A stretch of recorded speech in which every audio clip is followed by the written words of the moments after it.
विलोम, तो विलोम शब्द का अर्थ क्या है? उल्टा।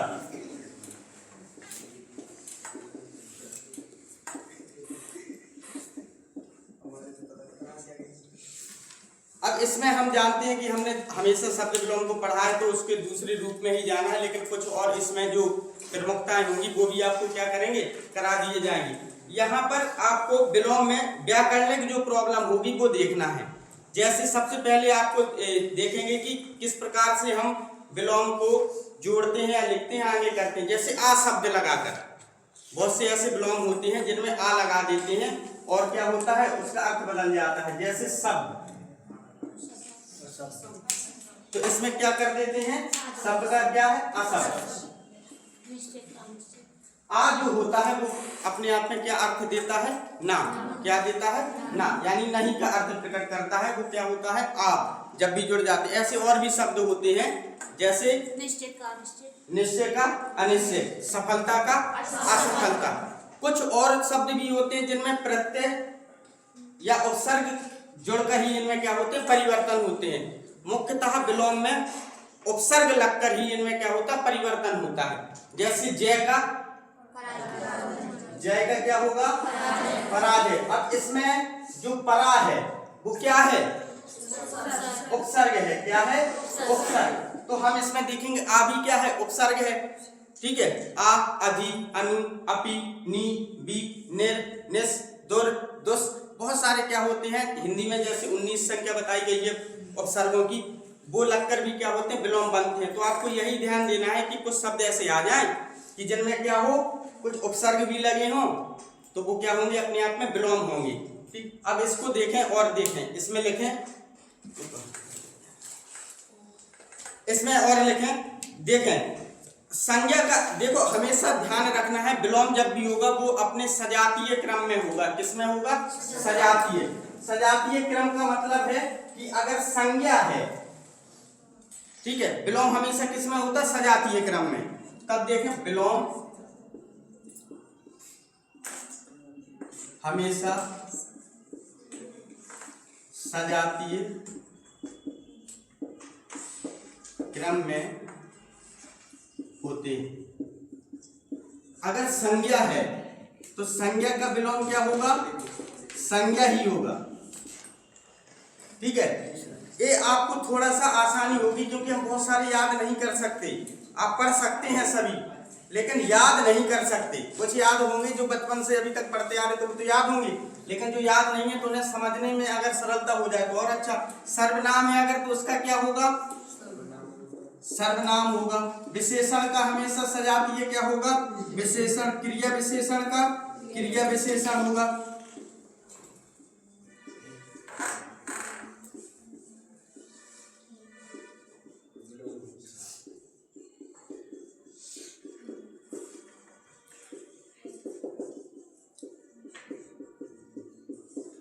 ये तो डिजिटल बोर्ड वाला टॉपिक है।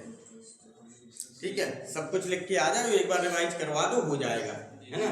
लेकिन अब जो नहीं है व्यवस्था तो उसकी अनुसार ही हम क्या करेंगे, चलेंगे। अब यहाँ पर हमें देखना है कि उपसर्ग जोड़कर किस प्रकार से बनते हैं, कौन कौन उपसर्ग जोड़ते हैं। तो उपसर्ग जोड़कर जो भी हम विलोम बनाते हैं उन्हें देखेंगे। ठीक है, उपसर्ग जोड़कर, ठीक है। उपसर्ग में सबसे पहले आ उपसर्ग। कौन सा उपसर्ग, आ।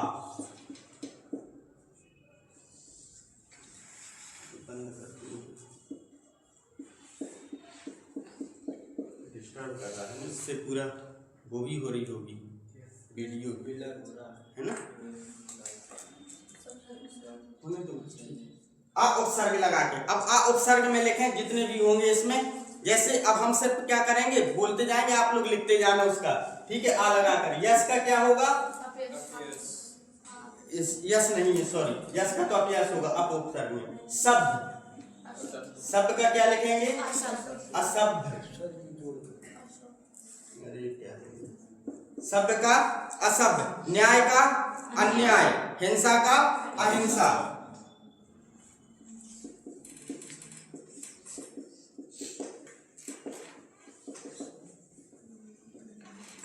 हिंसा का क्या होगा? अहिंसा। अब उपसर्ग लगाकर,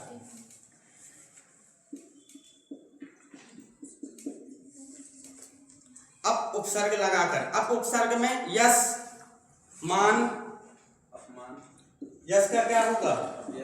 अपयस, मान का अपमान।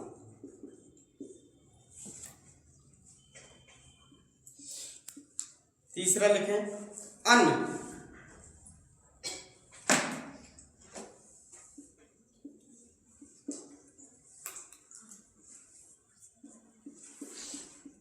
अन उपसर्ग लगाकर। ठीक है, तो आपको क्या लगाना है? अन उपसर्ग। तो लिखें उसमें जैसे अंगीकार,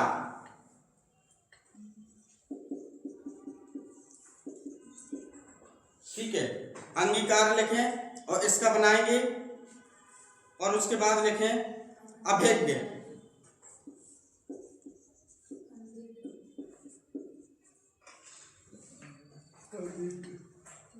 इसका बना लिया, इसका क्या होगा? अभेद्य का, अनभिज्ञ, अंगीकार का अनंगीकार। कैसे लिखा है?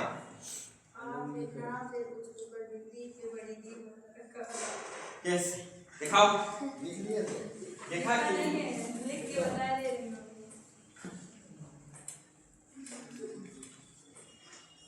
कहाँ लिखा? आज भी ऊपर नहीं,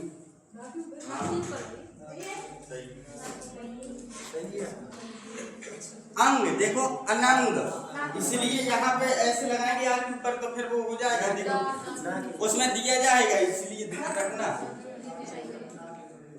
सही है? देखिए अनभिज्ञ। अब इसके बाद निस, निश और निस तीनों को,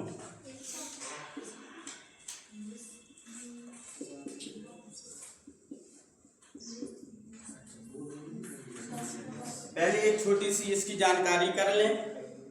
जानकारी में बताएंगे पीछे से आप भैया। हाँ, यहाँ पर हमने जो है आपको उपसर्ग दिए, इसी पे उपसर्ग भी आपके हो रहे हैं। ठीक है, तो ध्यान रखना आ, अप, अन, निश, निस और निस। इसमें देखना यहाँ पे हमने लिखा सा, सा और सा। आप बताएं, ठीक है, बताइएगा। वर्णमाला में जब हम व्यंजन पढ़ते हैं तो व्यंजन में स्पर्श व्यंजन होते हैं। स्पर्श व्यंजन की संख्या कितनी होती है? 25 होती है, जिसे बोलने के लिए हम बहुत सारे वर्ग करते हैं, जैसे कंठ, तालु, मूर्ध, दंत, ओष्ठ का प्रयोग करते हैं। यहाँ पर इन तीनों की पोजीशन बताना है कि ये कंठ में बोले जाते हैं, कौन दंत से, कौन ओष्ठ से, कौन तालु से, किससे बोले जाते हैं? कौन बताएगा पूरे तीनों को? आप बताएं। नहीं आप नहीं, जिन्हें हाथ उठाए वो नहीं, जल्दी बताओ। अरे नाम याद करो, इसलिए तो पूछ रहे, जिन्हें याद है वो तो बता देंगे। चलो उसमें बहुत ज्यादा एक समय भी नहीं है। जैसे कंठ है, ठीक है, कंठ हमने कहा था सबसे ऊपर वाला नहीं बोलना है आपको। फिर शुरू कहाँ से करेंगे? तालु से। कंठ, तालु, मूर्धा, दंत और ओष्ठ। ठीक है, तो अब समझ गए तालु से कौन सा? ये है संयम वाला सा। ठीक है, फिर उसके बाद मूर्धा षटकोण वाला, और दंत से सांप वाला है। ठीक है, तो ध्यान रखना सांप दंत वाला होता है। ठीक है, सपेरा कौन सा होता है? दंत वाला। सांप के दांत होते हैं ना, इसीलिए वो क्या है? ध्यान रखना, दंत है। अब इसी में आपको यहाँ पर लिखना है, तीनों के तो लिखें। जैसे हमने लिखा पाप, पाप का क्या होगा? निष्पाप। कौन वाला?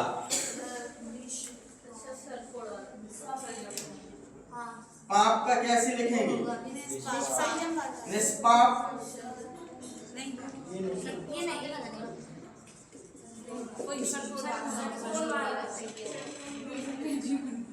कौन सा होगा? षटकोण वाला। ये तो आप लोगों ने पढ़ा है बहुत बार, इसीलिए बता दिया उसको, है ना?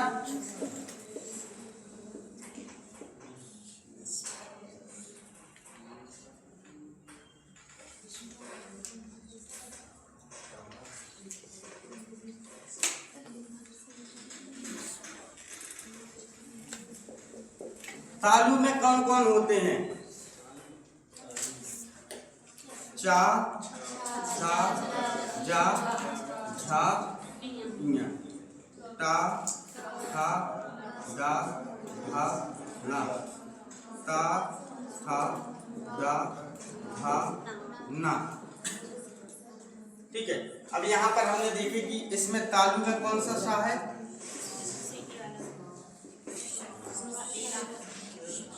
ठीक है, लेकिन यहाँ पर पाप है। अब कुछ ऐसा आपका बन रहा है, ठीक है, कि जिसकी वजह से इसमें यही वाला लगाया गया हो। जैसे कुछ ऐसा सोचो कि जैसे पाप है, ठीक है, पाप का हमने किया निष्पाप, तो यहाँ पर आपका किसका प्रयोग हुआ है? सा का। ठीक है, तो सा का प्रयोग हुआ, इसलिए इसमें कुछ ऐसा तो ट्रिक बन नहीं रहा है कि जिसकी वजह से हम बता दें कि यहाँ पर एक जैसे पा है, अगर ऐसा कुछ होता कि पा वाले में जो है पंचमा अक्षर आ गया है, इसीलिए जो क्या है इस सा का प्रयोग किया है। लेकिन अब दूसरा देखें, एक और इसमें आप जो है पाप के बाद तेज,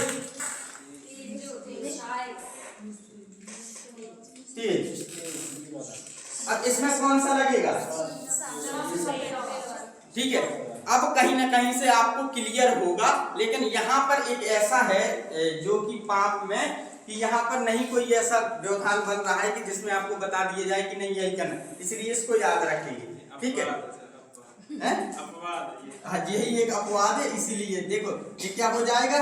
निष्पाप। जैसे यहाँ पर ना है, अरे निस्तेज, सॉरी निस्तेज, इस प्रकार से लिखेंगे। क्यों? क्योंकि यहाँ पे ना है, इसलिए किसके साथ जाएगा? इसी दंत के साथ सा में जाएगा। ठीक है, और एक तो और देख लें ताकि आपको क्लियर रहे। सक्रिय,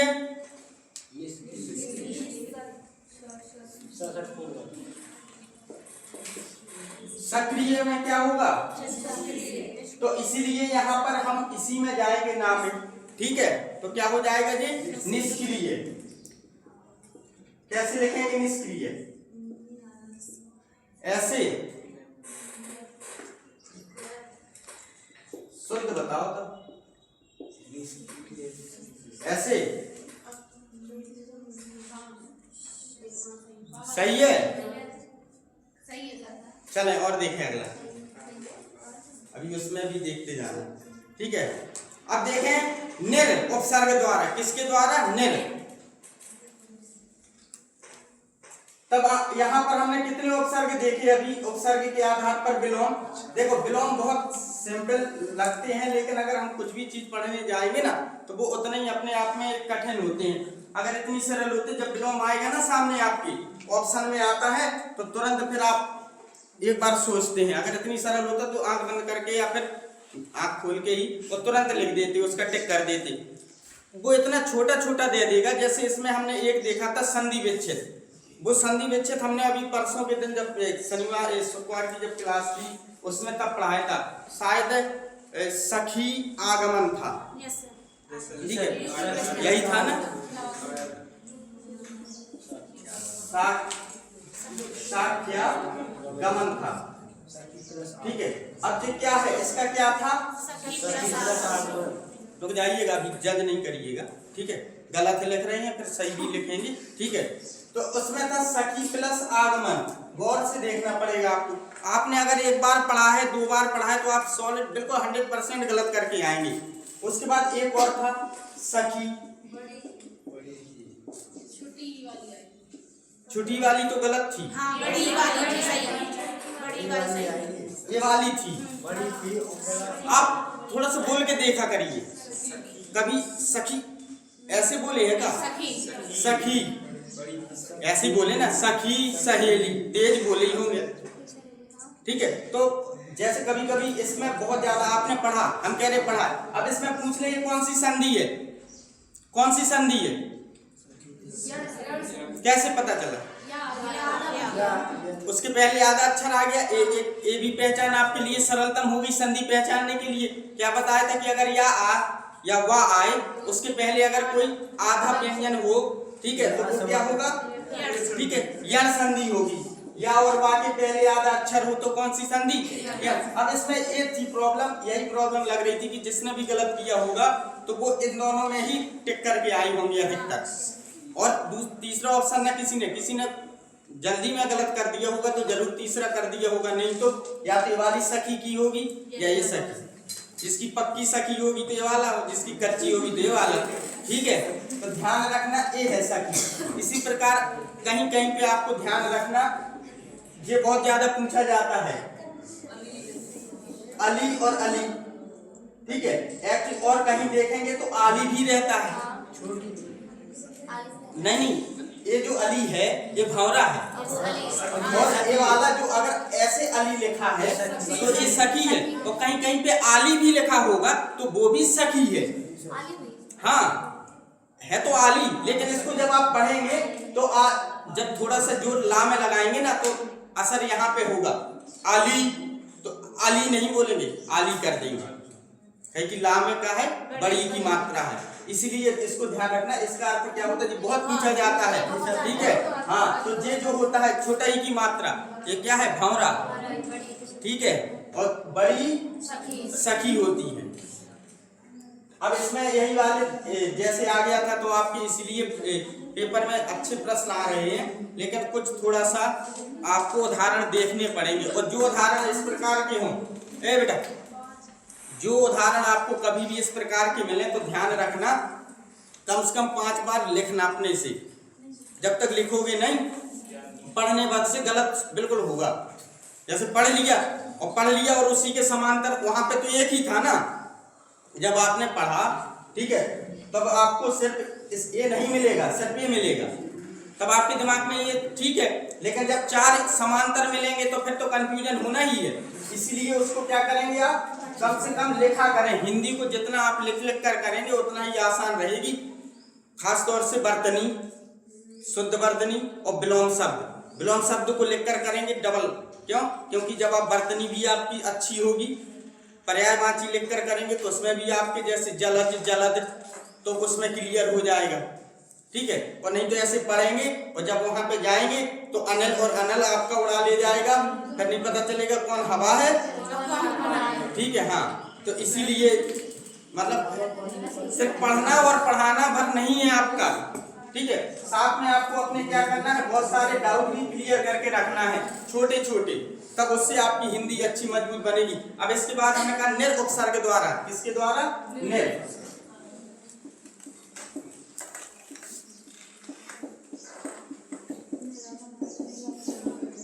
ठीक है, इसमें लिखें निर उपसर्ग के द्वारा में लिखें अभिमान सापेक्ष। अभिमान सापेक्ष। अभिमान बनाइए, अभिमान का निर उपसर्ग लगाकर ही बनेगा। ठीक है, लगाइए। हाँ हाँ, तो वही तो देखना है।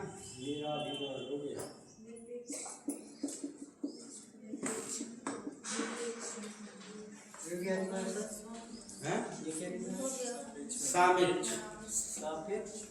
हाँ, वो सापेक्ष है। हाँ, समिश्र। अभिमान लिख लिया, क्या लिखा? कहाँ है? लिखो।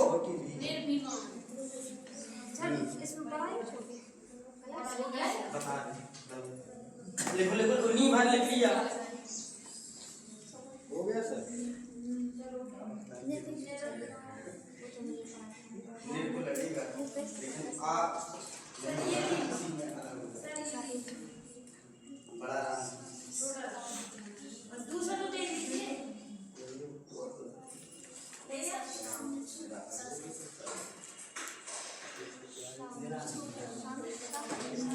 देखो, इसमें एक गलती हो रही है, इसी प्रकार से अध्यात्मक में करते हो। ठीक है, जैसे आध्यात्मिक पढ़ते हो, ठीक है, वो होता है आध्यात्मिक। ये सब बहुत सारी अशुद्धि जब पढ़ रहे हो तो फिर उसमें ध्यान देना। ठीक है, अब देखें अभिमान। अभिमान में है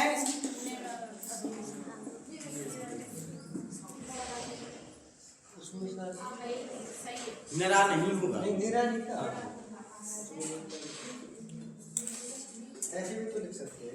कैसे? दिखाओ दिखाओ दिखाओ, यहाँ भी देख।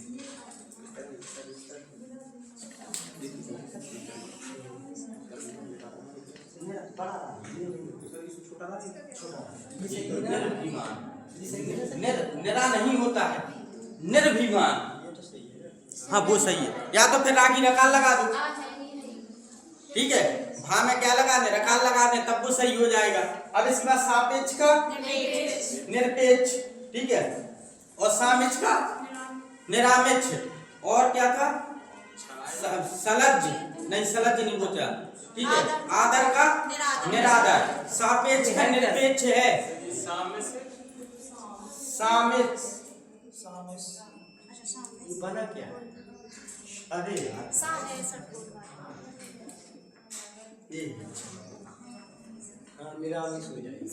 निरपेक्ष है बेटा, निरपेक्ष तो नहीं किया, ठीक है। बस ऐसे। अब इसमें आ गया निरपेक्ष, ठीक है। ऐसे ही उसमें, हाँ ऐसे ही उसमें आता है, क्योंकि वो निर है। क्या जोड़ रहे? निर। अब यहाँ पे कहेंगे कि ये क्या है, तो देखें यहाँ पर हमने क्या करेंगे, ये निरामिक्ष, ए नहीं होता निर्मिक्ष, वो शब्द नहीं होता है। निरपेक्ष, निरपेक्ष नहीं होता, निरपेक्ष होता है। हम लोग बोलते हैं, वो हमारी अशुद्धियां जो है पूरी वो बोलने में है, ना कि लिखने में। जब बोलेंगे तो फिर लिखेंगे भी उसी प्रकार से, ठीक। इसीलिए इसका लिखो निरामिक्ष। आदर का, अरे ये आ तो वैसे भी उसमें लग जाता है, ठीक है। हाँ निरादर।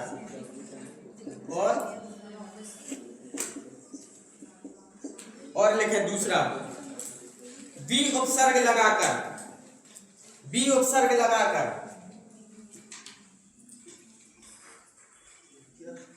बी बी बी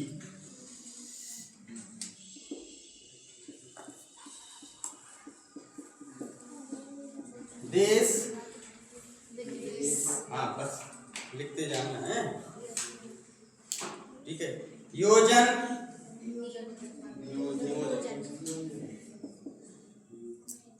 योजन का क्या होगा? वियोजन। राग, राग का क्या होगा? विराग, ठीक है। अप्रति, प्रति उपसर्ग, जो प्रति वाले, एक सम वाले, ठीक है।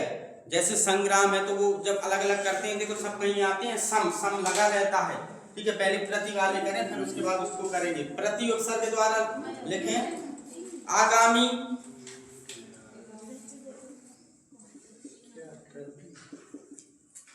हाँ लिखते जाओ उसे, फिर हम एक साथ लिख देंगे सब। आगामी हो गया, ठीक है। रूप, रूप, एक और लिखना, बहुत अच्छे से लिखना है इसको, ठीक है। आगमन, हाँ वही तो लिखना है अच्छे से। देखो आ रहा है, जानकारी है, लेकिन अब लिखना आना चाहिए। आगमन का, आगामी का प्रतिगामी, ठीक है। तो आगामी का कैसे लिखेंगे? प्रतिगामी सिंपल लिख लेंगे, ठीक है। अब आगमन का लिखें, प्रतिगामी, प्रतिरूप, आगमन का लिखें, लिख लीजिए।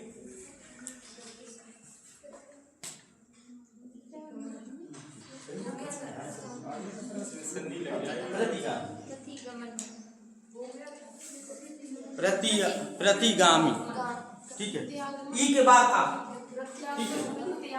हाँ प्रत्यागमन बोल रहे हो ना, हमें लिखा चाहिए ना, सही बात।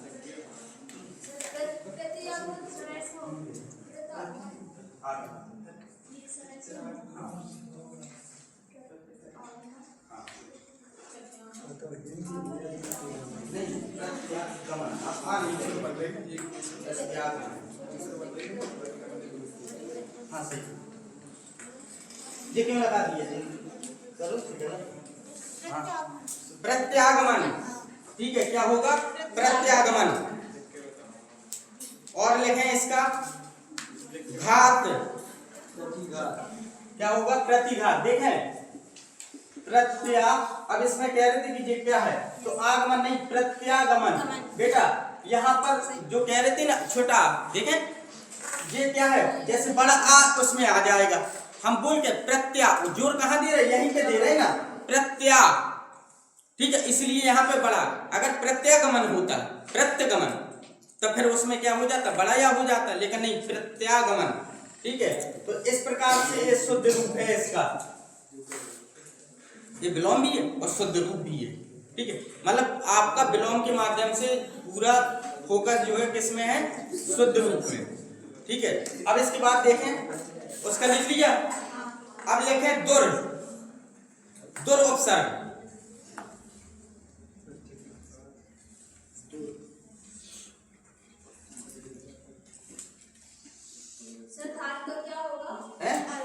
प्रतिघात, हाँ,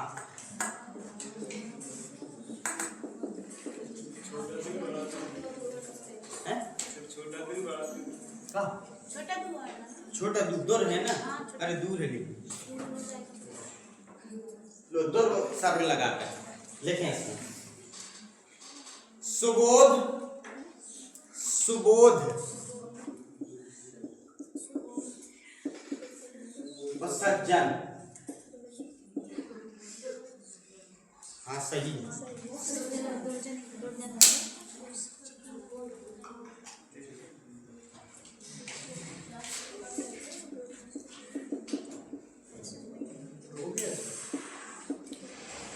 ये तो सबको पता है, ठीक है। तो क्या हो जाएगा इसका, सज्जन का क्या हो जाएगा, ठीक है, दुर्जन।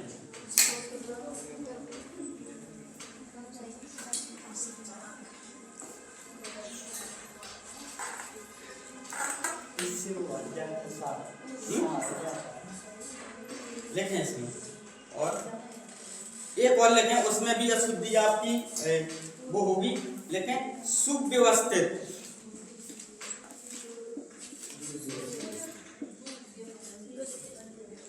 इसको देख लेंगे, सुव्यवस्थित है,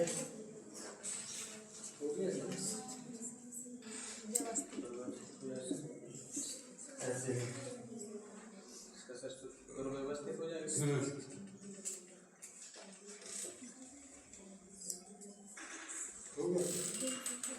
इसको लिखो बेटा, लिख लिए आप लोगों ने,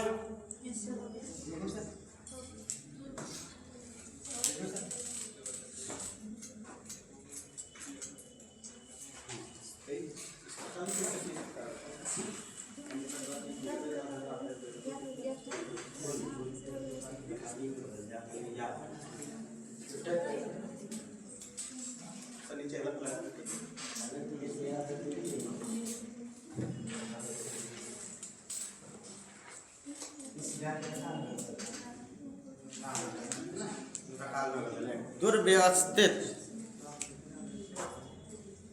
देखो दू कर दिया, या के ऊपर राखी रकाल करना है, ठीक है, आता है ना, इसीलिए, ठीक है। व्यवहार का क्या हो जाता है, दुर्व्यवहार। अंतर्मुखी का, अंतर्मुखी, अंतर्मुखी, अरे इसका विलोम बताओ, अरे हाँ ऐसे वो नहीं, इसका नहीं पूछ रही है, ठीक है, अलग से ये पूछ लिया है। अब लिखें, अब जो है इसमें आप कुप्रत्यय, कु उपसर्ग लगा,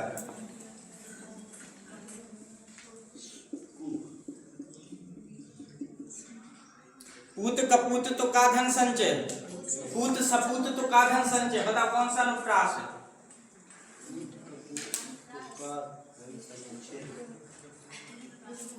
यमक, लोट को लोट का कौन सा था, हम पूछ रहे हैं कौन सा अनुप्रास अलंकार है,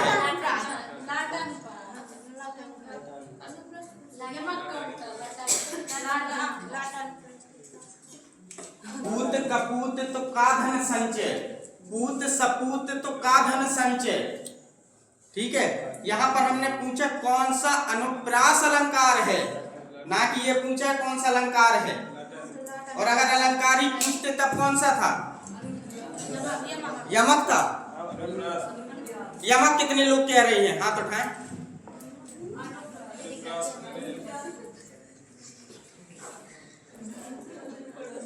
पूत कपूत तो का धन संचय, ठीक है। फिर पूत सपूत तो का धन संचय, कौन कह रहा है? यमक। यमक उठा दो, क्लियर हो जाएगा, मतलब कि डाउट क्लियर कर देंगे, ठीक है। इसमें बेटा आपका यमक नहीं है। क्यों नहीं है? क्योंकि पूत, यहाँ पर दोनों जगह पर पूत यानी पुत्र की बात हो रही है, ठीक है। आपने यमक पढ़ा, ठीक है, आपने यमक पढ़ा, उसमें पढ़ा दो शब्द आए समान, लेकिन दोनों का अर्थ क्या हो? अलग अलग हो। जब अर्थ अलग अलग होगा तो फिर वो यमक होगा। लेकिन यहाँ पे इस पूत का अर्थ भी पुत्र है और इस वाली पूत का भी अर्थ क्या है? पुत्र है। और कपूत सपूत तो अलग अलग शब्द ही हो गए हैं, तो उससे तो फिर कौन सा अलंकार होता है? जहां पर दो समान शब्द आए और दोनों का अर्थ भी एक हो। ध्यान देना, जहां पर दो समान शब्द आए और दोनों का अर्थ एक ही हो, वो है लाटानुप्रास अलंकार। लाटानुप्रास अलंकार, लाटानुप्रास अलंकार, ध्यान देना। यहाँ पे कनक कनक होता, वो क्यों? एक कनक का अर्थ कुछ और है, एक कनक का अर्थ कुछ और है। कभी कभी बन जाओ आप और दोनों जगह कनक का अर्थ सो नहीं हो, ठीक है, ठीक है।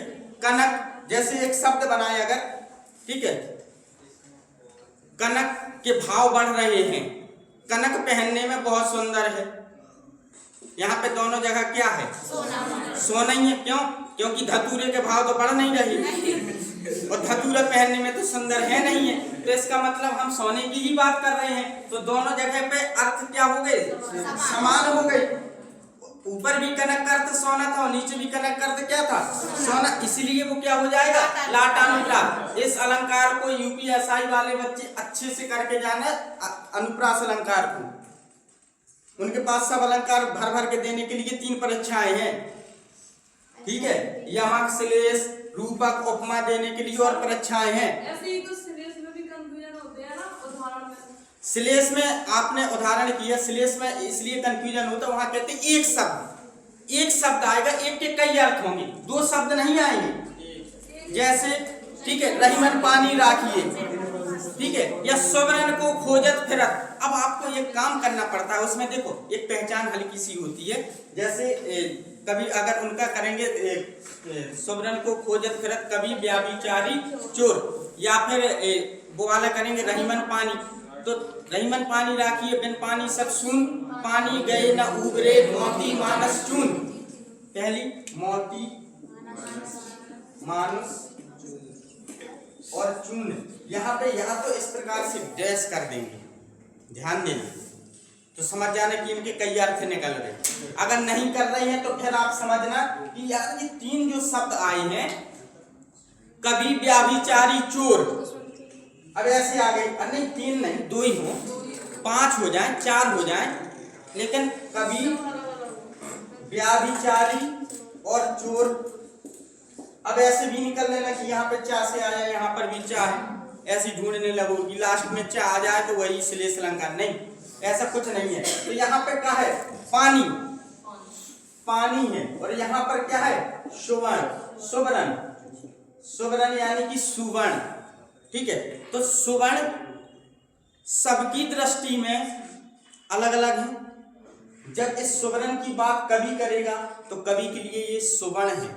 सुवर्ण यानी सुंदर अक्षर, कवि को क्या चाहिए? सुंदर अक्षर। वर्ण यानी अक्षर, जितने सुंदर अक्षर मिलेंगे उतना अच्छा कवि हो जाएगा। व्याभिचारी को क्या चाहिए? व्याभिचारी से समझ लीजिए कि ऐसा व्यक्ति जो इस समय लड़की ढूंढ रहा है, उसको सुंदर लड़की चाहिए, ठीक है। तो व्याभिचारी वही है, उसको क्या चाहिए? उसकी नजर में ये सुवर्ण क्या है? सुंदर शरीर वाला, ठीक है। तो ये हो गया इसकी नजर। तो चोर को क्या चाहिए? चोर को तो हर चीज चुराने को मिले, वो उसके लिए सोना है। कबाड़ी की साइकिल मिल जाए तो भी सोना है उसके लिए। तो उसकी नजर में तो सब कुछ क्या है? सब सुवर्ण है। नहीं तो फिर वो वही क्यों कोई और चीज चुराए, ठीक है। कोई पेन ही ले जाए, उसके लिए पेन ही सुवर्ण है, ठीक है, जैसे कक्षाओं में चलता था, स्कूलों में जब चलते थे, कोई ज्योमेट्री बॉक्स सही ले जाता था गायब कर दो, उसके लिए वही है। ठीक है, फिर क्लास में लगते थे कि हाँ कौन है ऐसा व्यक्ति। ठीक है, उसको नहीं, अगर उसको ये नहीं मजा तो हो सकता निकाल के दूसरी जगह फेंक दे, दूसरे के बैग में रख देता था कभी कभी। ठीक है, चलो तो सबकी नजर अब यहाँ मोती की नजर देखेंगे तो मोती क्या है? पानी। मोती कहाँ होते हैं? पानी। मानुष का मतलब है कि आप पानीदार हो, आपके अंदर थोड़ा सा स्वाभिमान रहे।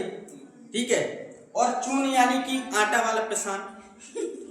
ठीक है, बिना पानी के तो फिर वो बेकार है। ठीक है, फिर उसे तो फाँक नहीं लेंगे, पंजीरी तो है नहीं।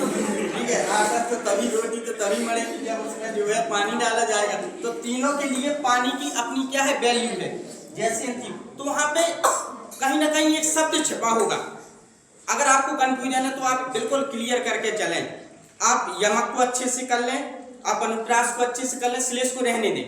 आप तो पूरा दिमाग लगाएं कि चीज भाई 4 ही ऑप्शन दिए जाएंगे ना, तो आप तो देखें उपमा, अरे यहाँ पर तो तुलना की नहीं गई है, तो ये तो हो गई नहीं, एक खत्म, काट दो। फिर उसके बाद यमक में आई, जब दो समान शब्द ही नहीं दिए गए हैं, कनक कनक जैसा कुछ दिया ही नहीं गया है, या तो कनक कनक या फिर काली घटा का घमंड घटा, 3 बेर खाती थी 3 बेर खाती, समान शब्द नहीं है, तो यमक वाला ऑप्शन काट दो, 2 कट गई। ठीक है, अब आया अनुप्रास। अनुप्रास में आप बता दिए कि वो भी 5 प्रकार के होते हैं।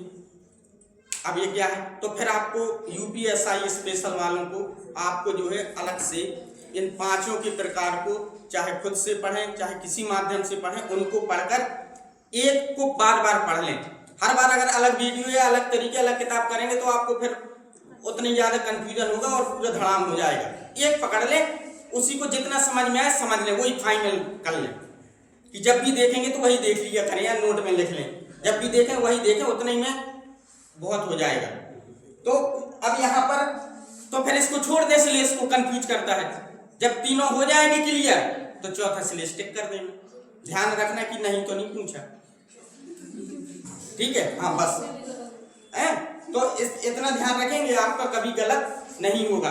जो भी टॉपिक आपको अगर कंफ्यूज कर रहा है, चाहे वो रस का हो चाहे वो छंद का हो, तो उसको तो छोड़ ही दें। उसके अलावा ऊपर नीचे के अच्छे से कर लें तो वो विकल्प में आएंगे तो 4 ही। ठीक है, 5 तो देने ही देंगे बस।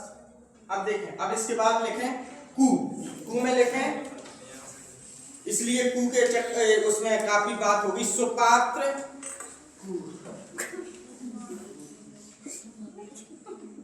ठीक है, सुपुत्र, कू का अर्थ होता है बुरा।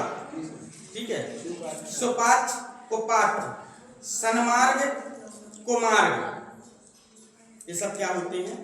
अब इसके बाद अगर आपको बहुत सारे अगर करना है तो फिर तो बहुत सारे दिए भी गए हैं, और अगर आप लोग खुद से करेंगे और लिख लिख कर करेंगे तो बहुत अच्छे से होगा। अर्थ का क्या होता है? विलोम। अर्थ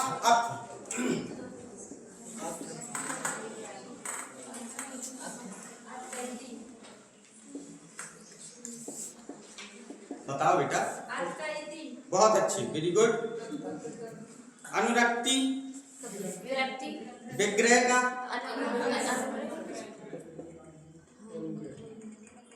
देखो एक पेपर में जो है आपके संधि भी कहा दिया गया है। विग्रह यानी अलग करना और संधि मतलब जोड़ना। ठीक है, अगर अनुग्रह विग्रह का अनुग्रह, ठीक है, तो अनुग्रह का क्या होता है? विग्रह। ठीक है, तो अगर वो नहीं है ऑप्शन में तो फिर संधि है इसका। ठीक है, अर्थ का क्या होता है? इति। कृतज्ञ का लिख के दिखाओगे, कृतज्ञ होता है, लिख के दिखाओगे। लिख दिया तो फिर हम भी लिख देंगे।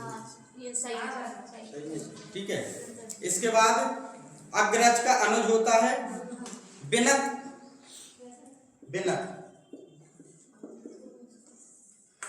क्या होता है? पहले तो दिमाग में बस विलोम शब्द में सबसे पहले आ जाता है। बिनत बोला है तो बिनत में अबिनत। ठीक है, अबिनत नहीं होगा। हम क्या कह रहे हैं कि सबसे पहले दिमाग में आ जाता है, कुछ भी हो। ठीक है, विद्यालय का भी आप विद्यालय कर देना। बिनत का बताओ बेटा। उद्दत, ये अलग है, हाँ, जो थोड़े से अलग हैं उनको बुक किए दे रहे, बाकी राजा आगे तो सब पता ही है। धा के नीचे क्या है? धा धा धा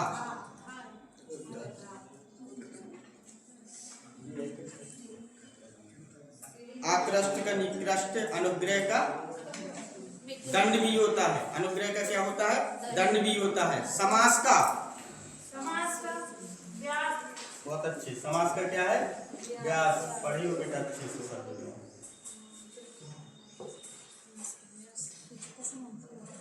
अतिवृष्टि, अनावृष्टि, ठीक है। श्री गणेश, इति श्री, ठीक है। बस अब इसको जो है आप लोग आगे करेंगे, ठीक है। अब इसको क्या करेंगे आप लोग, अपना जो है ये विलोम शब्द अब जितना होगा उतने रिवीजन कर लेंगे, ठीक है। यानी इसमें एक क्या समझे कि अधिकतर विलोम जो शब्द होते हैं उसमें इसलिए कठिन नहीं बनाना, उसमें अब क्या देखोगे कि उपसर्ग क्या लगा है। बस जो बिल्कुल अजीब अटपटे होंगे लिखने में उन्हें लिख कर लेंगे, जो लगेगा कि नहीं इसमें लिखने की जरूरत नहीं उसे नहीं करेंगे, ठीक है। अब इसके बाद अब आपको पूरा एक बार जितना हो सकेगा उतना रिवीजन करेंगे, ठीक है। तो रिवीजन में आपको लिखने की जरूरत तो किसी को है नहीं है, तो बस तो फिर बिल्कुल एकदम है। सुकन्या का, अरे सुकन्या वो है ही, ठीक है। अब सुकन्या का क्या हो जाए? कन्या है, ठीक है। आपको कन्या तो होगा नहीं, ठीक है। तो जैसे कुछ ऐसे शब्द भी होंगे कि जिनका अपने आप में क्या होगा, या तो विलोम पर्याप्त नहीं होगा, ठीक है, या फिर विलोम बनेगा नहीं, ठीक है। जैसे सुकन्या क्या है, अब सुकन्या का उसमें ऑप्शन कैसे आ रहे हैं, ठीक है। जैसे दो कन्या, ठीक है। अब कुकन्या, ठीक है, या विकन्या, उसने ऑप्शन को किस आधार पे रखा ये देख लेंगे, ठीक है। अगर इसके ऑप्शन परफेक्ट हो तो फिर वो क्लियर हो जाएगा, ठीक है। और नहीं है तो फिर वो कन्या का, क्योंकि कन्या खुद, ठीक है, तो कन्या के या तो सुकन्या, ये भी नहीं है। कुछ ऐसे शब्द होते हैं जिनका क्या होगा, विलोम नहीं होगा, तो ये भी हो जाएगा। नहीं तो फिर ऑप्शन के हिसाब से अपना क्लियर हो जाता है। वो तो ऑप्शन के हिसाब से सब रटे भी नहीं जा सकते ना, कितने हम लोग करेंगे, तो इसीलिए कुछ इसका क्या है तरीका, कोशिश की है बताने की। अब सबसे पहले आप लोग, अगर आपके पास कोई भी पुस्तक है, कुछ भी है माध्यम, जो भी माध्यम है, उस माध्यम में सबसे पहले आप वर्णमाला निकालेंगे, ठीक है। सबसे पहले क्या होगा, वर्णमाला, क्योंकि इसके बाद में हम बार बार कह रहे हैं कि अब जो है आपकी पूरा जितना हो सकेगा उतना रिवीजन करना, इसलिए तैयार रहना। या तो देखते जाओ, सब कुछ बंद करके रख दो।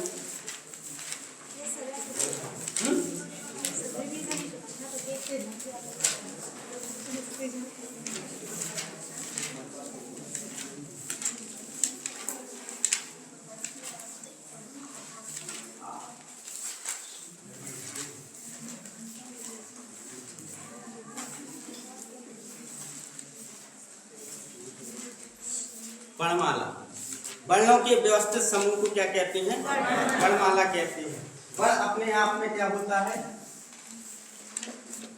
अक्षर है, और जो ध्वनि की या जो सार्थक है सबसे छोटी इकाई वो क्या होती है, वर्ण या अक्षर होती है, ठीक है।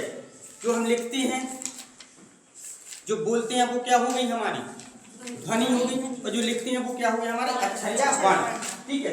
अब इसमें हम वर्णमाला में देखते हैं जो क्या है, दो प्रकार के, कितने प्रकार के, कौन कौन, एक स्वर है, एक व्यंजन, ठीक है। स्वर की संख्या कितनी, 11, और व्यंजन की संख्या, मूल व्यंजन की संख्या कितनी, 33। कुल व्यंजन की संख्या,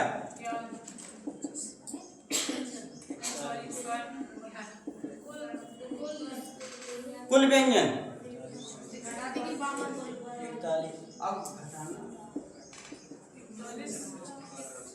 वो नहीं, दो तो जोड़ दो, ठीक है, उच्छिप्त नहीं। अभी कुल कितने, कुल व्यंजन कितने हैं, ठीक है। अब 39, ठीक है। अब इसमें क्या करेंगे, अब कर देंगे तो फिर 13 इसके कर देंगे वो, ठीक है, तो वो भी जुड़ जाएंगे, तो फिर वो कहाँ पहुंच जाएंगे, 52। हम अभी बात नहीं कर रहे हैं अयोग्य वाह्य की, ठीक है। तो अयोग्य वाह्य तो बाहर से और अलग से आ गई है, वो प्रस्तुत होने लगे हैं, लेकिन कुल व्यंजन कितने हैं, 39 और मूल व्यंजन 33।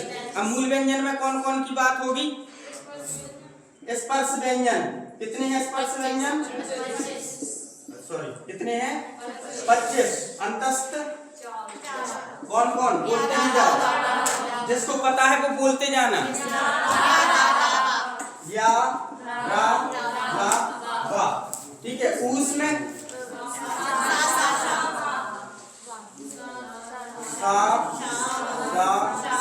सा और हा। ठीक है। इसके बाद क्या है? संयुक्त। ये 25 और 4 कितने हो गए? 25, 26, 27, 28, 29, 30, 31, 32, 33। यानी जब हम इनकी बात करते हैं तो कितने हो गए? 33। अब इसके बाद जो हमारे क्या होंगे? कुल व्यंजन में क्या आ जाएंगे? संयुक्त व्यंजन। क्या आ जाएंगे? संयुक्त व्यंजन कौन कौन है? छा, त्रा, ज्ञा और श्रा। श्रमिक वाला। ठीक है। ये 4 हो गए। अब इसके बाद कितने हो गए? 25, ये 33 हो गए। 33, 34, 35, 36, 37। 2 क्या होते हैं? उच्छिष्ट।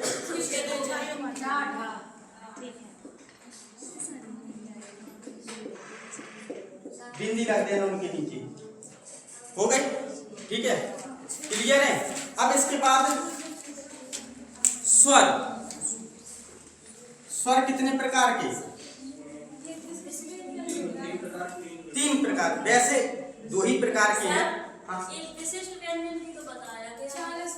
अब विशिष्ट व्यंजन बताया गया है। कौन सा है विशिष्ट व्यंजन? जो अनंत जैसा होता है उसके ऊपर ही वो। हाँ, वो अभी उसको जैसे अभी हम लोग नई किताब में उसमें पढ़ेंगे तो अब उसमें आने लगा है। ठीक है। तो इसीलिए देखें, कभी भी आपको इस प्रकार से जैसे कुल व्यंजन की संख्या, इस सब जानकारी के लिए, ताकि हमें पूरे एक वर्णमाला पढ़े तो उसमें क्लियर रखें। जैसे अब वो इसमें जो विशिष्ट व्यंजन आ गए उसको हम लोग अपना क्या करेंगे? प्लस बना के रखेंगे कि हाँ ये भी होता है, क्योंकि अभी उसमें बहुत समय तक क्या होगा? जैसे इनको नहीं लिया गया, आयोग बाह्य को अभी तक नहीं जोड़ा गया। आयोग बाह्य अभी भी क्या है? अपने आप में अयोग्य ही है। ठीक है। तो बाहर से ये भी कुछ समय के बाद कोई और विद्वान आएंगे, वो कह देंगे कि ये बाहर से आई हुई शब्द है। अच्छा है। ठीक है। तो वो उसमें उनकी अब टक्कर चलती रहेगी, लेना है नहीं लेना है, लेना है, कुछ लिख देंगे कुछ नहीं लिखेंगे। ठीक है। तो इसलिए लेकिन उसे अपने स्मरण में रखिएगा। अब स्वर में कौन कौन है? ह्रस्व स्वर, दीर्घ स्वर, अरे स्वर के मारे, हाँ सही है, दीर्घ स्वर और विलुप्त स्वर। ह्रस्व स्वर जिसे बोलने में कम समय लगता है। कौन कौन होते हैं? आ, उ। दीर्घ में अच्छा, ह्रस्व की संख्या 4 होती है, दीर्घ की संख्या 7 होती है। ठीक है। हाँ विलुप्त। ठीक है। लुप्त नहीं करेंगे, लुप्त तो फिर वो लुप्त हो जाएगा। दीर्घ में कौन है? बड़ा आ, बड़ी ई, बड़ा उ, ए, आए, ओ, आओ। बस अयोग्य बाह्य।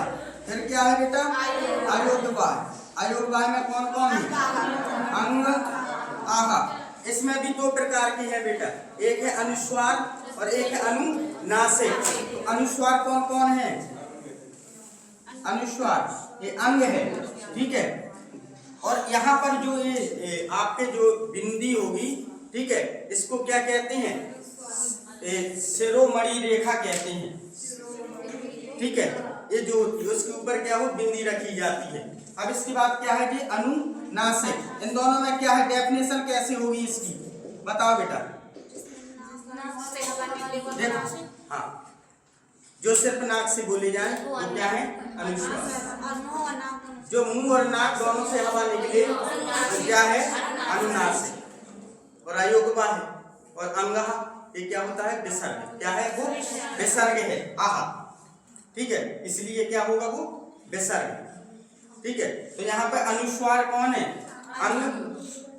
और अनुनासिक चांद बिंदी वाला। ठीक है। तो क्या है? शिरो रेखा के ऊपर क्या हो? चांद हो। इसको शिरो रेखा भी कहते हैं। शिरो रेखा ये जो है, ठीक है, इसके ऊपर क्या हो? चांद हो। ठीक है। चांद हो तो क्या? अनुनासिक, यानी कि दोनों जगह से। ठीक है। तो कहां से? नाक से और मुंह से। ठीक है। तो नाक और मुंह दोनों जगह से, तो क्या हो जाएगा? अनुनासिक। ठीक है। अब ये हो गया आपके स्वर और व्यंजन। अब देखें इसके बाद स्पर्श व्यंजन, क्या देखेंगे? स्पर्श व्यंजन। स्पर्श व्यंजन में कौन कौन है? 25। बताएं जल्दी से। अरे पिलुप हम करवाए दे। पिलुप जिसे बोलने में क्या हो बहुत अधिक समय लगे इन दोनों से ज्यादा, और थोड़ा खींच के बोला जाए, जैसे ओम, है ना? हाँ। अच्छा कभी देखो संस्कृत कभी पढ़ाना या पढ़ना बीच में जिस डाटा लिया जैसा जो होता है इसको आ पढ़ते हैं। क्या पढ़ते हैं? आ। ठीक है, तो जब भी कुछ ऐसा शब्द लिखा हो तो उसे आ पढ़ दिया करो, तो वो पूरा, जैसे कोई अपना ग्रंथ पढ़े या कुछ पढ़े तो उसमें बहुत जगह क्लियर, ठीक है, तो वो आ बोलेंगे तो वो क्लियर हो जाएगा। ठीक है, अब इसके बाद देखें व्यंजन। कौन से व्यंजन? स्पर्श। स्पर्श व्यंजन को आप लोग लिखें जल्दी से पूरे कंठ तालु। हाँ लिखिए।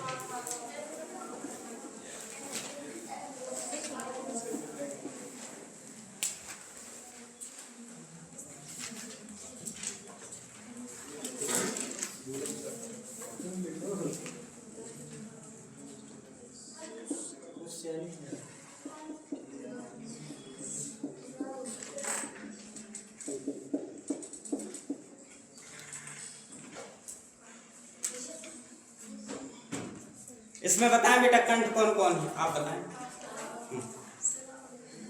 नहीं पता? फर्स्ट क्लास ले रहे हैं।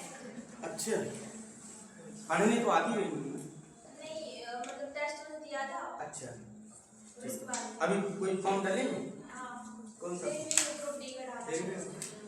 चलिए ठीक है, क्योंकि वो कोई बात नहीं, आप अच्छी बात है। कौन हो जाएगा? का, खा, गा, घा, बोलो बोलो। अब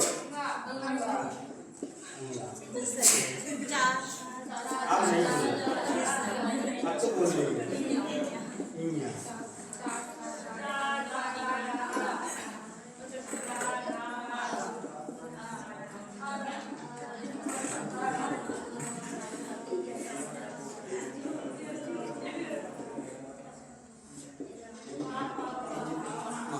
बताओ बेटा। हाँ, विकारी शब्द कौन कौन होते हैं? लिंग वचन के अनुसार परिवर्तन हो जाता है। कौन कौन होते हैं? चारों के नाम बताओ आप। नहीं आते?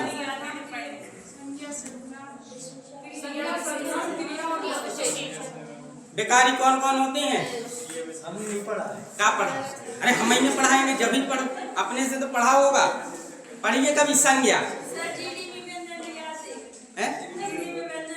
अरे जीडी में व्यंजन नहीं आएंगे, लेकिन इससे हमें संधि आ जाएगी, है ना? इससे संबंधित क्या होंगी? संधि, वहाँ काम आ जाएंगे। इसीलिए तो इतना ज्यादा उसे नहीं पढ़ाएंगे ना। सही किया। अब देखें, इसमें देखें, अभी तो पेपर नहीं है ना, तब तक तो काम चल जाएगा। इधर देखें बेटा, कंठ तालु मूर्धन्य दंत ओष्ठ। अगर हिंदी दिया है तो हो सकता दे दे, इसलिए थोड़ा सतर्क तो रहना पड़ेगा। अब यहाँ पर देखें क्या है? यारा लावा क्या होते हैं? अंतस्थ व्यंजन। क्या होते हैं? देखो बेटा, यहाँ से लिखेंगे या, रा, ला, और वह क्या है? दंतोष्ठ। दंतोष्ठ दोनों से बोले जाते हैं, वो क्या होते हैं? वाह। अब इसके बाद ऊस में सा, सा, सा और हा यहाँ आ जाता है, और यहाँ पे कहा जाता है आहा। ठीक है, अब इसके बाद इसमें अल्प प्राण और महाप्राण बताएंगे। अल्प प्राण कौन कौन होते हैं? 1, 3, 5। और महाप्राण 2, 4। देखो कौन कौन है? 1, 3, 5। पहला, दूसरा, तीसरा वर्ग, चौथा और पांचवा में। तो अल्प प्राण कौन कौन होते हैं? 1, 3, 5। 1, 3, 5।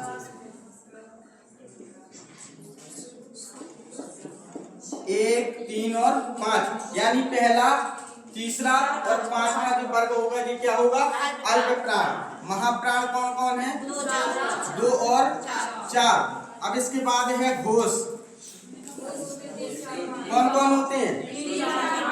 और अघोष, इसी को क्या कहते हैं? ये घोष है, और ये क्या होता है? सघोष।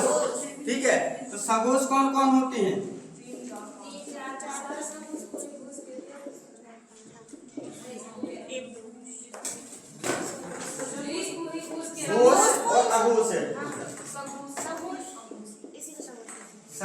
क्या अघोष, तो फिर इसको ऐसे लिखे, रुक जाओ, सघोष है तो ये क्या होगा, 3 4 ऊपर क्या लिखते हैं अघोष।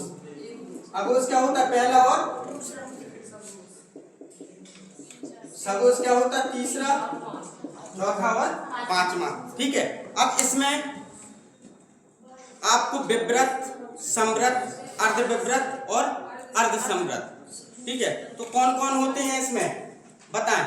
समव्रत कौन कौन होते हैं, जी आप विव्रत होता है,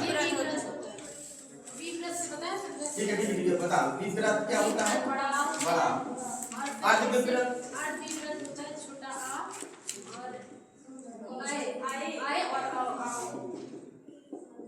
छोटी बड़ी छोटा बड़ा ये होते हैं समव्रत।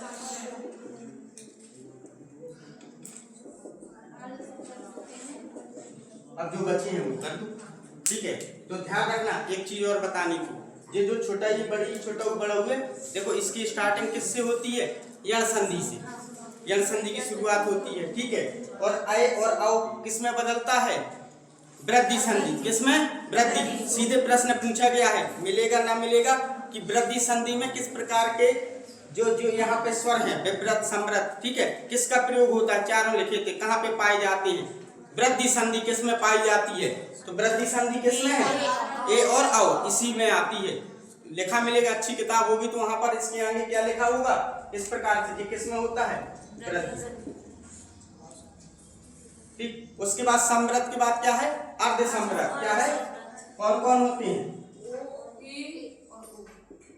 ए और ओ। ए और ओ किसमें होता है, गुण में, किसमें, गुण में। बस अब इसके बाद देखें समास।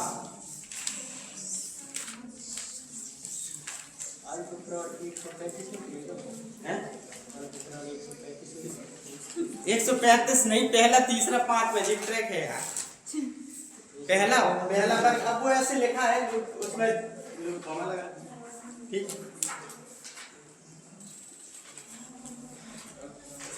एक 135 तो अच्छा, हमारी लिपि जो है वो कौन सी है, भाषा कितनी होती हैं, 22 भाषाएं होती हैं, लेकिन अगर हिंदी की जो बोलियां हैं वो कितनी है प्रमुख, हमने याद करवाई थी यहाँ पे, कौन कौन है, नाम बताओ। बुंदेली, बघेली, मालवी, निवाड़ी, ब्रज, वो अंदर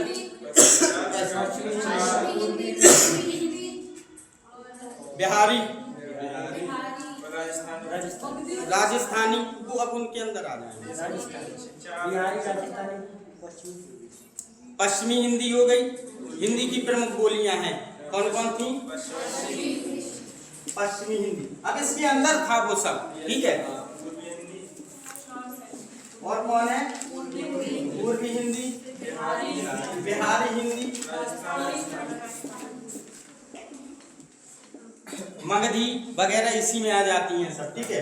और उसके बाद राजस्थानी, राजस्थानी में जो है मेवाती, मेवाड़ी, ठीक है, वो सब किस में आ जाती हैं, राजस्थानी हिंदी में, ठीक है। और कौन सी थी, पहाड़ी, इसमें गढ़वाल वगैरह जो भी भाषा होती हैं वो सब किस में आ जाती है, इसी में। अच्छे से याद करके सब लोग सुनाई भी थे, लेकिन उसके बाद दोबारा देखी ना होगी,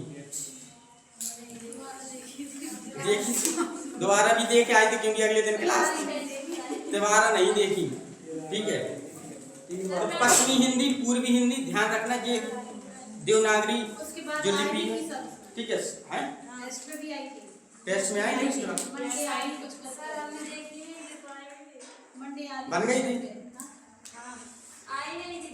फर्स्ट टेस्ट में आई थी, आपने पढ़ाई नहीं थी पहले, हमने लेकिन बन गई थी, और अच्छी बात है, बार और अच्छे से बन जाएगी, ठीक है। तो ये भाषाएं क्या थी हमारी प्रमुख हिंदी की बोलियां। अब जब हम यूपी की बात करते हैं तो यूपी में भी कुछ इसी प्रकार से 4 प्रकार के क्या बटे, क्योंकि पहाड़ी वाला हिस्सा उत्तराखंड का हो गया, ठीक है, इसीलिए वहां पर मुख्यतः जब हिंदी की बोलियों, उत्तर प्रदेश की प्रमुख बोलियों की बात करेंगे तो 4 ही मिलेंगी आपको, पहाड़ी को नहीं उसमें इन्वॉल्व करेंगे, ठीक है। अब इसके बाद समास, क्या है, समास। समास में 1-2 शब्द लिख रहे हैं हम, ठीक है, हाँ, इसमें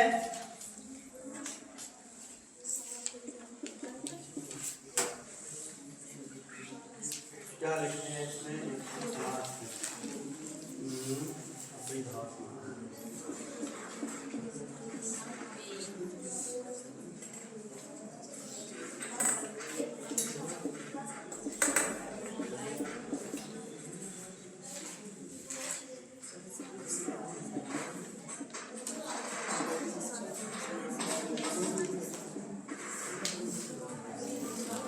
हाँ रुको बातें नहीं। इस यहाँ पर जो कुछ लिखा हुआ है ये क्या है, इसका नाम क्या है? जैसे हमने भरपेट लिखा, रसोई घर लिखा, हम इसमें आपको अभी समास नहीं पूछ रहे हैं कि इसका नाम क्या है, कौन सा समास है। जैसे जो भरपेट है तो आप बताएंगे अविभाव समास है, हम ये नाम नहीं पूछ रहे, हम कह रहे इसको क्या कहते हैं जो लिखा है इस शब्द। लेकिन समास की जब बात करें तो समास जब आपने पढ़ा होगा तो इसको कुछ ना कुछ बोला गया होगा। जैसे उसमें नाम एक तो समास, एक समास विग्रह, समासिक पद या समस्त पद, ठीक है। इसको क्या कहते हैं जो यहाँ पर इस प्रकार से जो मिलते हैं इसको क्या कहते हैं, समासिक या समस्त पद।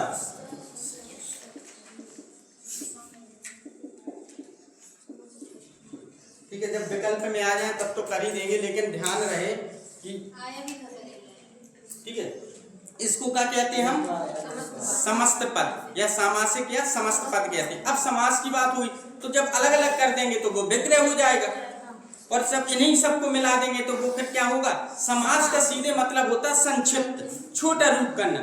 जैसे रसोई के लिए घर, एक बड़ा शब्द है उसे शॉर्टकट में लिख दिया रसोई घर। अब इसमें आपको बताना है कौन सी संधि है, पहले तो हमने बता दी थी, ठीक है। ये कौन सी संधि है, सॉरी अव्ययीभाव समास। रसोई घर कौन सी है, इसमें समास कौन सा है, तत्पुरुष। तत्पुरुष में भी कौन सा है, हाँ बोलो, संप्रदान।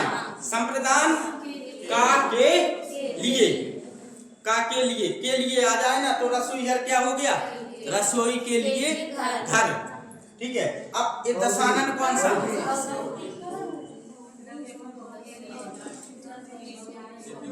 तिराहा, इस बार आया था तिरंगा है। दिन रात कौन सा है, रुक जाओ, कौन सा है, द्वंद्व समास। अब देखें यहाँ पे समास कुल कितने होते हैं, समास तो पता है कितने होते हैं, ठीक है। बताओ बेटा, आप बताओ नाम समास की। हाँ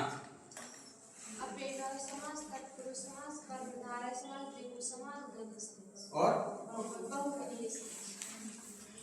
इनके बारे में बताओगे थोड़ा बहुत, सिर्फ हमें इतने में ये जो है इनकी संख्या होती है 6। कितनी होती है, 6। तो पहला क्या है, अव्ययीभाव समास। अव्ययीभाव समास के बारे में बता दूं, कैसे पहचानोगे, एक अपना तरीका बनाकर बताएं जो भी कुछ हो। हाँ ठीक है, दोनों पद प्रधान इसके होते हैं,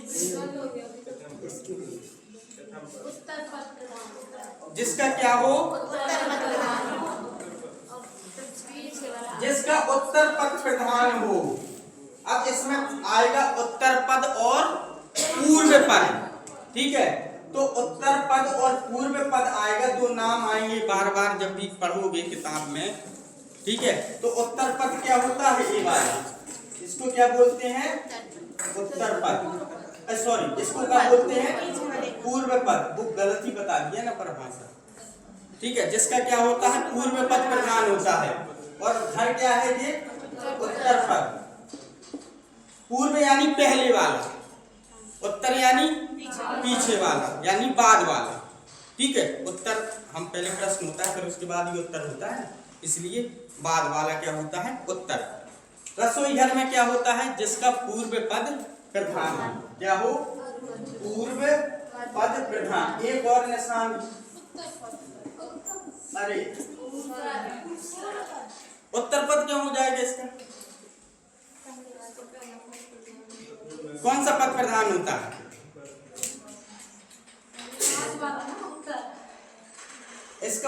पद अव्ययी भाव, आप बताओ और कौन बताएगा? अव्ययी भाव समास बताएं। ये तो सर तत्पुरुष है। ठीक है, रुक जाओ, थोड़ी पूछ लीजिए। अव्ययी भाव समास बताओ, आप बताओ बेटा। नहीं पता?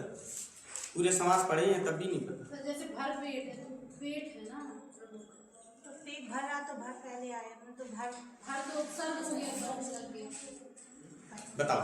सर पूर्व पद प्रधान और उत्तर पद अव्यय होता है।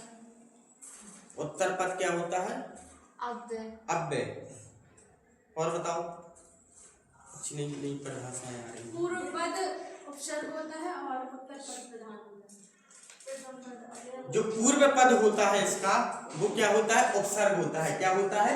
उपसर्ग होता है। यानी पूर्व पद में ए वाला नहीं है। उदाहरण, ठीक है, जैसे एक आप लिख दें पराजय, या फिर एक पराजय को ही लिख लें, या फिर यथाशक्ति लिख लें। क्या है? यथाशक्ति।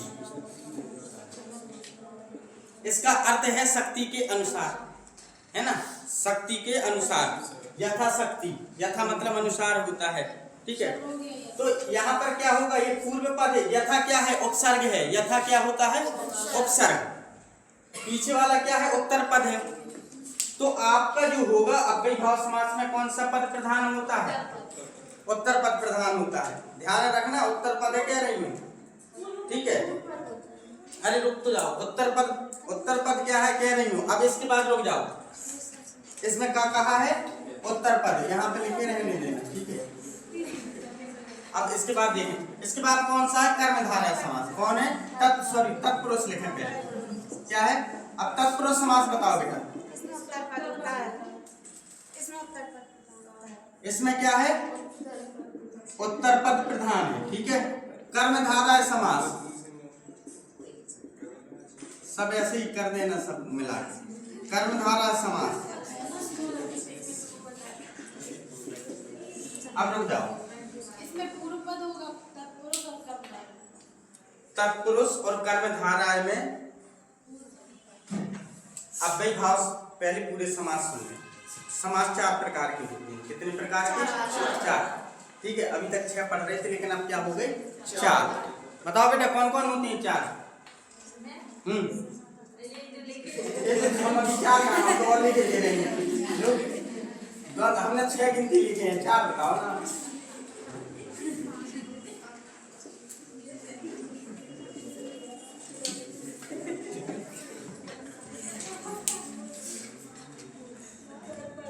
जो इसका होगा, अगर इसका पूर्व पद, देखो इधर इधर इधर इधर, अगर इसका पूर्व पद होगा तो इसका भी पूर्व पद और इसका भी पूर्व पद, ये इसी के अंदर आते हैं। ध्यान रखना, हमेशा तत्पुरुष समास 4 प्रकार के होते हैं। समास कितने?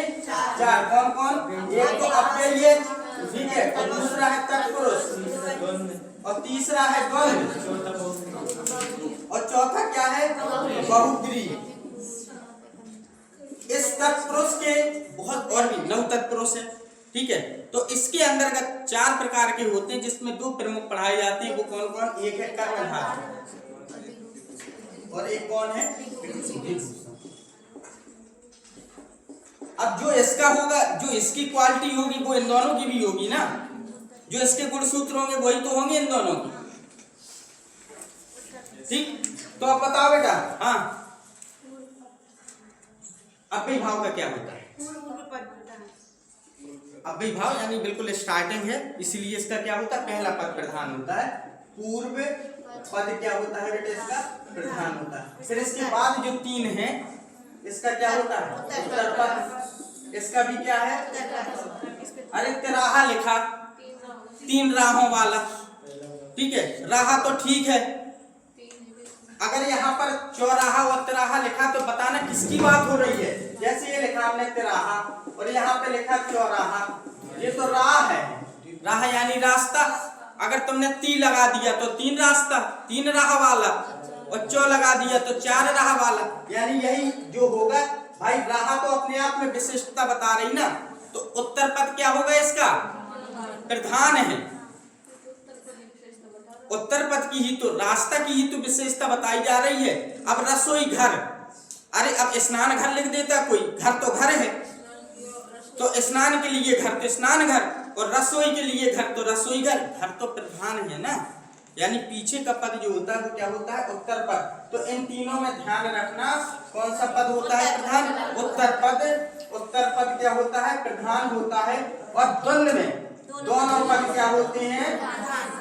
यानी पूर्व भी और उत्तर भी दोनों पद प्रधान होते हैं। और बहुब्री में दोनों पद प्रधान, दोनों पद अप्रधान लिखा होता है, या फिर अपनी भाषा में हम लोग कर लें कोई पद प्रधान नहीं होता है,